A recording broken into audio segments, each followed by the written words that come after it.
이 시간 우리에게 주시는 하나님의 말씀은 사무엘하 21장 1절, 2절, 5절부터 7절, 12절부터 14절까지 말씀입니다. 거룩하신 하나님의 말씀입니다. 다윗의 시대에 해를 거듭하여 3년 기근이 있으므로 다윗이 여호와 앞에 간구하매 여호와께서 이르시되 이는 사울과 피를 흘린 그의 집으로 말미암으니 그가 기브온 사람을 죽였음이니라 하시니라. 기브온 사람은 이스라엘 족속이 아니요 그들은 아모리 사람 중에서 남은 자라. 이스라엘 족속들이 전에 그들에게 맹세하였거늘 사울이 이스라엘과 유다 족속을 위하여 열심히 있으므로 그들을 죽이고자 하였더라. 이에 왕이 기브온 사람을 불러 그들에게 물으니라. 그들이 왕께 아뢰되 우리를 학살하였고 또 우리를 멸하여 이스라엘 영토 내에 머물지 못하게 하려고 모해한 사람의 자손 7사람을 우리에게 내주소서. 여호와께서 택하신 사울의 고을 기브아에서 우리가 그들을 여호와 앞에서 목매어 달겠나이다 하니 왕이 이르되 내가 내주리라 하니라. 그러나 다윗과 사울의 아들 요나단 사이에 서로 여호와를 두고 맹세한 것이 있으므로 왕이 사울의 손자 요나단의 아들 무비보셋은 아끼고 다윗이 가서 사울의 뼈와 그의 아들 요나단의 뼈를 길르앗 야베스 사람에게서 가져가니 이는 전에 블레셋 사람들이 사울을 길보아에서 죽여 블레셋 사람들이 벳산 거리에 매단 것을 그들이 가만히 가져온 것이라. 다윗이 그곳에서 사울의 뼈와 그의 아들 요나단의 뼈를 가지고 올라오매 사람들이 그 달려 죽은 자들의 뼈를 거두어다가 사울과 그의 아들 요나단의 뼈와 함께 베냐민 땅 셀라에서 그의 아버지 기스의 묘에 장사하되 모두 왕의 명령을 따라 행하니라. 그 후에야 하나님이 그 땅을 위한 기도를 들으시니라. 아멘. 오늘 본문 14절에 나오는 그의 아버지 기스의 묘에 장사하되를 오늘 말씀의 제목으로 삼습니다. 이 말씀이 저와 여러분의 삶으로 고백되길 간절히 축복합니다. 오늘 본문 1절을 보면 다윗의 시대에 기근이 3년이나 지속됐다라고 말하고 있습니다. 이것이 다윗이 왕으로 있었을 때 정확히 언제인지는 모르지만 분명한 것은 3년이나 비가 내리지 않나 온 지역에 지금 기근이 임했다라는 것이죠. 당연히 국가 최고 지도자인 다윗이 하나님께 묻습니다. 하나님은 이것에 대해서 답을 하시는데 그것은 사울이 기브온 사람을 죽였기 때문이다라고 말씀하십니다. 사무엘 상에 나오는 사울의 이야기에서 사울이 기브온 민족을 언제 죽였다라는 것은 그 내용이 사실 나오지는 않습니다. 하지만 분명한 것은 사울이 언제인지는 모르지만 이스라엘 내에 거주하고 있는 기브온 민족을 죽인 것을 알 수 있습니다. 기브온 민족은 여호수아 9장에서 나옵니다.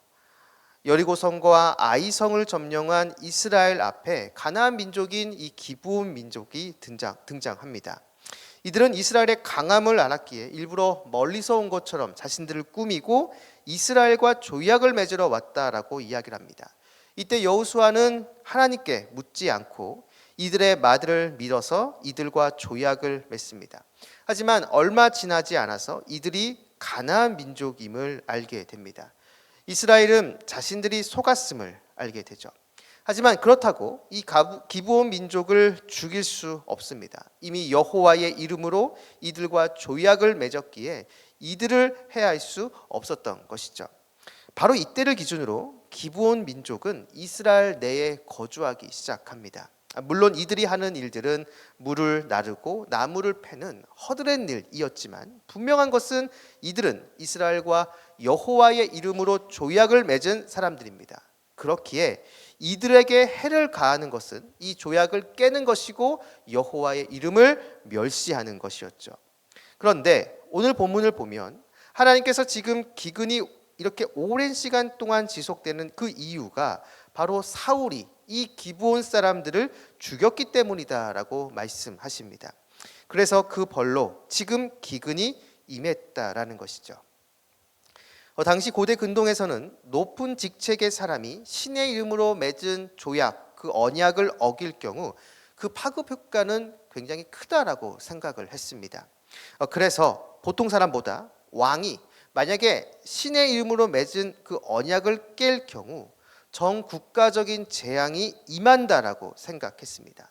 지금 경우가 바로 그러한 경우인 것이죠. 우리는 여기서 하나님의 이름으로 맺은 언약의 중요성을 알게 됩니다. 이름은 곧 그 존재 그 자체를 나타냅니다. 보통 음식점이나 병원 간판에 주인의 이름, 의사 본인의 이름이 걸리는 경우가 있습니다. 이것은 자신의 이름을 걸고, 즉 자신의 존재를 걸고 훌륭한 음식을 만들고 환자를 치료하겠다라는 의지의 표현인 것이죠. 그만큼 이름은 존재 그 자체를 나타냅니다. 여호와의 이름도 마찬가지입니다. 하나님의 이름과 관련된 것은 반드시 지켜야 하는 것이죠. 사울의 실수가 바로 여기에 있습니다. 사실 우리가 사울의 스토리를 봐서 알지만 사울에게 있어 하나님은 하나님으로 존재하지 않습니다. 사울에게 있어 하나님의 자리는 백성들이 차지했습니다. 그래서 백성들의 눈치를 보며 백성들의 마음을 만족시키려 사울은 노력했습니다. 결국 이것이 사울의 비극을 초래하게 만든 것이죠. 그런데 저는 오늘 본문을 묵상하면서 하나님의 이름으로 맺은 언약을 반드시 지켜야 한다라는 이러한 가르침 그 너머에 좀 다른 것에 좀 주목하고자 합니다. 오늘 본문 2절을 보면 기브온 사람은 이스라엘 족속이 아니요 그들은 아모리 사람 중에서 남은 자라. 이스라엘 족속들이 전에 그들에게 맹세하였거늘 사울이 이스라엘과 유다 족속을 위하여 열심히 있으므로 그들을 죽이고자 하였더라. 사울이 기브온 민족을 죽인 이유가 바로 여기에 등장하는데요. 그것은 이스라엘과 유다 족속을 위한 열심이 있었다라고 나옵니다. 즉 사울은 민족주의적인 열정으로 이스라엘 내에 거주하는 다른 민족, 이 가나안 민족인 기브온 사람들을 학대한 것이죠. 이스라엘 사람이 아니기에 이들을 적대시하고 핍박한 것입니다. 혈통을 기준으로 갈라치기 하면서 이들이 이스라엘 사람이 아니기 때문에 이 기브온 사람들을 혐오한 것입니다. 그래서 그 혐오의 결과가 학살인 것이죠. 본문 5절을 보면 기브온 사람들이 사울의 이러한 행위를 가리켜 학살이다라고 표현합니다. 이러한 피해를 입은 기브온 사람들의 원한이 사무쳤고 그것이 하늘에 닿은 것일까요? 비가 내리지 않는 기근이 발생하게 된 것입니다. 이에 다윗은 기브온 사람들에게 어떻게 하면 좋냐라고 물어봅니다. 그러자 기브온 사람들은 이렇게 답합니다. 눈에는 눈, 이에는 이의 형식으로 똑같이 갚아주겠다고 말이죠. 자신들을 죽인 사울의 후손 7명을 달라라고 이야기합니다. 그리고 그들의 사울의 고향 바로 기브아에서 그들을 죽이겠다라고 이야기를 하죠. 여기서 이 7명은 실질적으로 7명을 의미할 수도 있지만 상징적인 숫자의 의미로 사울 자손 전부를 의미할 수도 있습니다. 즉 사울 왕가의 씨를 말리겠다라는 심산인 것이죠. 자신을 학대하고 자신을 학살한 사울에게 똑같이 안갚음해 주겠다라는 마음인 것입니다. 결국 다윗은 그들의 청을 들어주고 사울의 자손 7명이 기브온 사람들에 의해서 죽임을 당합니다. 이때 다윗은 요나단의 아들 무비보셋을 숨겨줍니다. 요나단과 맺은 약속이 있기에 다윗은 무비보셋을 구해 준 것이죠. 이렇게 기브온 사람들의 복수가 끝납니다. 그런데 재미난 사실은 기브온 사람들이 복수에 성공하고 사울의 자손들을 죽였음에도 여러분 본문을 보면 본문에 기근이 끝났다라고 말하지 않는다는 것입니다.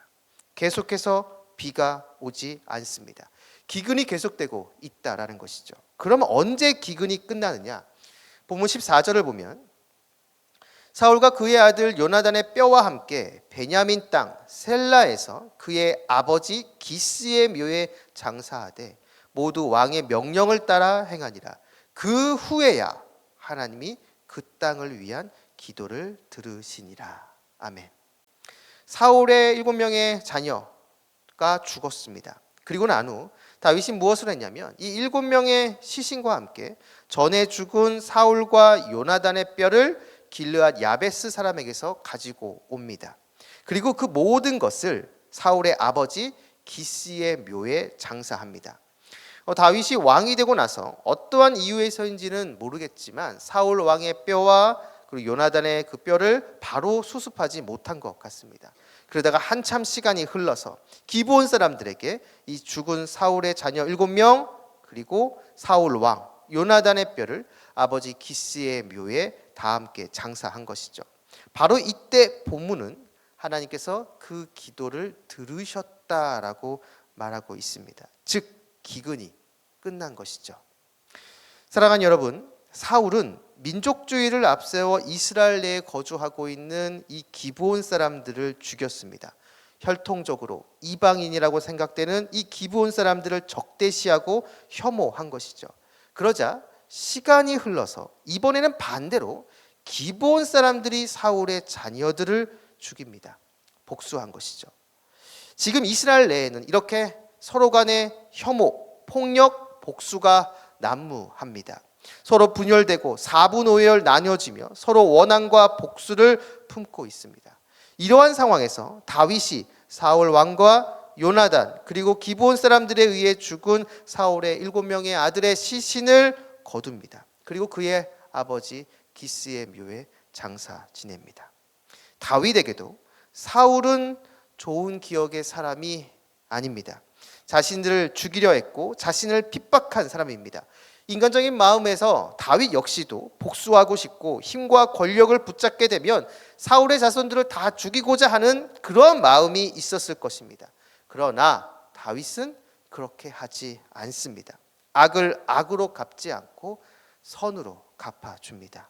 사울과 그의 자녀들의 시신을 수습하고 가족묘에 묻어줌으로 오랜 시간 동안 지속되었던 사울 가문과 다윗 가문이 비로소 화해하게 된 것이죠. 바로 그때 성경은 하나님께서 기도를 들으셨다라고 말합니다. 하늘에서 드디어 비가 내린 것이죠. 살짝 이런 상상도 좀 해봅니다. 기브온 민족이 공개적으로 사울 왕을 용서합니다라고 말했다고 한다면 어쩌면 비는 바로 그때 내렸을지도 모른다라고 말이죠. 복수는 복수를 낳고 폭력은 폭력을 낳기에 누군가는 주님의 이름으로 바로 여호와의 이름으로 그것을 끊어야 합니다. 바로 그렇게 할 때 하늘이 움직인다라는 것이죠. 사랑하는 성도 여러분, 우리는 주님의 말씀을 기억해야 합니다. 마태복음 18장 18절을 보면 진실로 너희에게 이르노니 무엇이든지 너희가 땅에서 매면 하늘에서도 매일 것이요 무엇이든지 땅에서 풀면 하늘에서도 풀리리라. 내가 억울한 일을 당한 것, 내가 원한이 있는 것, 나를 힘들게 한 그 사람에게 똑같이 복수하고 안갚음을 하면 지금 당장 내 마음은 그 엉킨 것이 풀리는 것 같지만 여러분 그것은 풀리는 것이 아니라 더욱 단단하게 매는 것입니다. 풀어야 합니다. 세상의 방식으로 푸는 것이 아닌 주님의 방식으로 풀어야 한다라는 것이죠. 사랑과 용서, 자비를 베품으로 우리는 그것을 풀어야 합니다. 바로 그것이 주님의 방식이고 그렇게 할 때 하늘에서도 풀리게 된다라는 것이죠. 바라기는 이곳에 계신 여러분 모두가 오늘 이 말씀 기억하시면서 주님께서 말씀하시고 알려주신 대로 내 관계에 얽히고 설킨 그 모든 매듭을 푸시기 바랍니다. 세상에서 볼 때 그것은 어리석고 바보같이 보일 수도 있지만 여러분 그 모습만이 주님께서 인정하십니다. 그리고 그렇게 할 때 하늘 문이 열리는 것이죠. 우리는 화평케 하는 자로 불림받았다라는 것을 기억해야 합니다. 화평케 하는 자는 복이 있나니 그들이 하나님의 아들이라 일컬음을 받을 것이며 화평케 하는 자로 하나님의 자녀로 주님으로부터 인정받는 저와 여러분 우리 모두가 되기를 주님의 이름으로 축원합니다. 기도하겠습니다. 우리의 모든 것 되시는 아버지 하나님, 오늘도 우리에게 말씀을 주시고 이 말씀을 붙잡고 기도하게 하심을 진심으로 감사드립니다. 우리 존재가 화평케 하는 사람임을 기억하게 하여 주옵소서. 내 감정대로 분출하며 다른 사람들을 대하는 것이 아니라 주님의 마음으로 모든 사람들을 선하게 대하게 하여 주옵소서. 악을 악으로 갚지 않게 하여 주시고 주님과 같은 모습으로 사랑과 용서의 모습으로 다른 사람들을 대하게 하여 주옵소서. 물론 이러한 모습이 자연스럽게 나오지 않습니다. 내 안에 계신 성령 하나님, 저희들을 불쌍히 여겨주시고 주님의 향기가 나타날 수 있도록 우리를 세밀하게 인도하여 주옵소서. 오늘 하루의 첫 시작입니다. 오늘 하루 동안 우리 모든 성도님들과 주님께서 함께해 주셔서 길의 위험과 사람의 위험과 여러 환경의 위험에서 우리를 지켜주시고 무엇보다 우리 마음속에 우리를 끊임없이 유혹하는 음란과 거짓과 교만과 시기와 탐욕의 유혹에서 우리를 건져 주옵소서. 감사드리며 예수님의 이름으로 기도드립니다. 아멘. 공동 기도문입니다. 지금 들은 말씀이 내 삶으로 이어지게 하옵소서. 동네 세매주 성경 말씀 묵상을 통해 말씀의 깊이가 있는 말씀상 공동체 성락성결교회가 되게 하옵소서. 몽골 어린이 샤를사이 칸의 건강을 지켜주시고 추후 진행되는 일정에 주님께서 함께하여 주옵소서. 다바르 학교를 통해 다음 세대가 살아나고 동안 클럽을 통해 모든 시니어 분들이 주님 안에서 행복하게 하옵소서. 담임 목사님과 부교역자들, 장로님을 비롯한 평신도 지도자들 모두에게 성령 충만의 은혜를 주옵소서. 육체의 질병과 마음의 질병으로 고통받는 성도들에게 회복의 은혜와 평안의 은혜를 베풀어 주옵소서. 이 시간 함께 나눈 공동 기도문과 각자 가지고 나온 개인의 기도 제목을 놓고 기도하신 후에 삶의 자리로 나아가도록 하겠습니다. 기도하시겠습니다. 주신 아버지 하나님 감사합니다. 우리에게 말씀을 주시고 이 말씀을 붙잡고 기도하게 해주시고 주시고 감사드립니다. 하나님, 우리에게 주신 이 말씀을 우리의 마음에 새기고